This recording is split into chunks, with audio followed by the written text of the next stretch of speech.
Here's a approximately 500-word summary of the issue, based on Diana Narozzi's reporting and related coverage.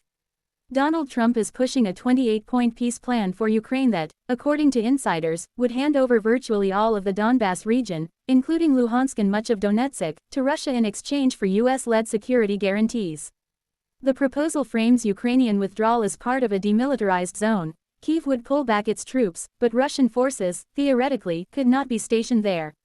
In addition to the territorial concession, the plan reportedly requires Ukraine to shrink its military significantly, capping the size of its armed forces. Trump reportedly argues this deal is in Ukraine's interest, believing that continued war will only cost it more land, and that the time is right to negotiate before further losses.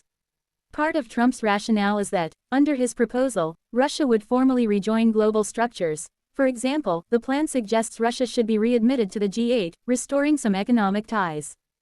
To help rebuild Ukraine, the plan calls for about $100 billion of frozen Russian assets to be used, though exactly how funds would be allocated remains vague.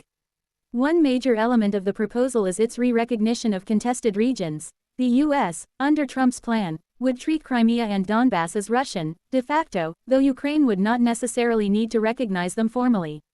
Meanwhile, other front lines, notably in Zaporizhia and Kherson, would remain frozen, pending future negotiations. Trump has defended this strategy publicly, suggesting that the current frontline offers a practical basis for a ceasefire. On a flight aboard Air Force One, he said, "Stop at the battle line, go home, stop fighting, stop killing people." Still, he denies he asked Ukraine to cede all of Donbas, claiming he only wants to stop at the lines where they are. Critics say the plan disproportionately favors Russia. Analysts warn that limiting Ukraine's military, recognizing Russian gains, and formalizing these front lines could undermine Ukrainian sovereignty and make the country more vulnerable to future aggression. Indeed, some view the proposal as echoing Moscow's maximalist demands. On the Ukrainian side, the proposal has met stiff resistance. President Volodymyr Zelensky has repeatedly rejected any deal that rewards territorial aggression. Many Ukrainian officials and people see this not as a path to peace, but as a capitulation, surrendering key regions with rich industry and deep symbolic value. European allies also appear wary, given the security implications of redrawing boundaries based on wartime lines. In short, Trump's plan, as reported by Diana Narozzi and others, demands significant Ukrainian sacrifices, ceding the Donbas, shrinking its military, and accepting a frozen conflict.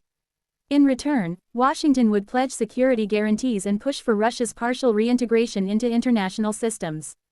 Whether Kyiv or its European partners will accept such terms remains deeply uncertain.